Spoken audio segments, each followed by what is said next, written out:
৫৬ বছরের ঐতিহ্যবাহী সংগঠন বাংলাদেশের চলচ্চিত্র সাংবাদিক সমিতি বাচসাস প্রতিষ্ঠা লগ্ন থেকেই এদেশের চলচ্চিত্র, টেলিভিশন, নাট্যাঙ্গন ও সাংস্কৃতিক অঙ্গনের শিল্পী, কলাকুশলীদের কল্যাণে কাজ করে চলেছে এই সংগঠনটি। এরই ধারাবাহিকতায় সম্প্রতি চলচ্চিত্র শিল্পের সমস্যা উত্তরণের উপায় শীর্ষক গোলটেবিল বৈঠকের আয়োজন করে বাচসাস।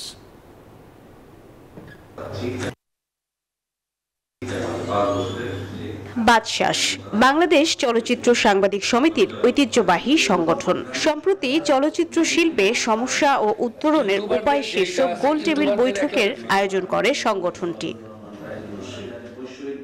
আয়োজিত সেমিনারে অংশ নেন পরিচালক, প্রযোজক, অভিনয় শিল্পী সহ চলচ্চিত্র শিল্পের কলাকুশলীরা। নানা মত অভিমতে উঠে আসে চলচ্চিত্র শিল্পের নানান সংকট।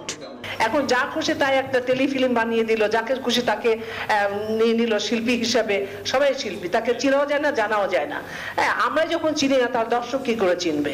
তাই আমি মনে করি যে আমাদের ডাইরেক্টর অ্যাসোসিয়েশন যারা আছেন তাদেরকে এটা কিন্তু যাচাই বাছাই করা উচিত হবে আর কি। আমরা যদি এই ট্যাক্সের টাকাটা কমাতে পারি এবং এটা যদি আমরা সর্বসম্মতিক্রমে এবার মহান সংসদে তুলে ধরতে পারি বাজেটের সময়, আমার কাছে মনে হয় যেন আমাদের এই শিল্পের জন্য একটা বড় সমস্যার সমাধান হবে।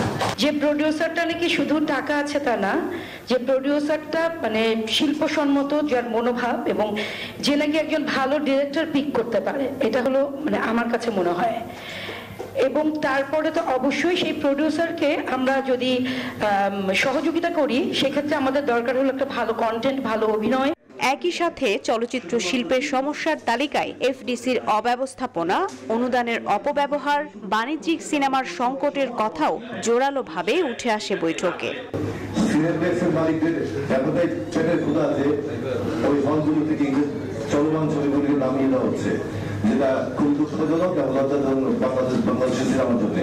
আজকে একটা অনুদান যেটা চলচ্চিত্রের উন্নয়নের জন্য দেওয়া হচ্ছে, দেখা যাচ্ছে সে অনুদানটা এমন একজনকে দেওয়া হয়েছে সে চলচ্চিত্রের লোকই না।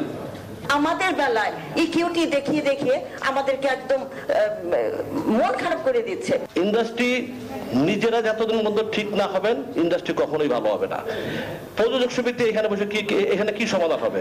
প্রযোজক সমিতির লোকজন আছে, তারা কি ঠিক আছে? চলচ্চিত্র শিল্পে এ সকল সংকট নিরসনে সিনেমা হল সংস্করণ, নকল ছবির ছাড়পত্র না দেয়া, চুক্তির অধীনে চলচ্চিত্র আমদানি রপ্তানি সহ ১১টি প্রস্তাব উত্থাপন করেন সংশ্লিষ্টরা। একই সাথে সরকারি পৃষ্ঠপোষকতার পাশাপাশি বেসরকারি উদ্যোগ গ্রহণের কথাও তুলে ধরে বাচসাস। মারুফা রহমান, নিউজ 24, ঢাকা।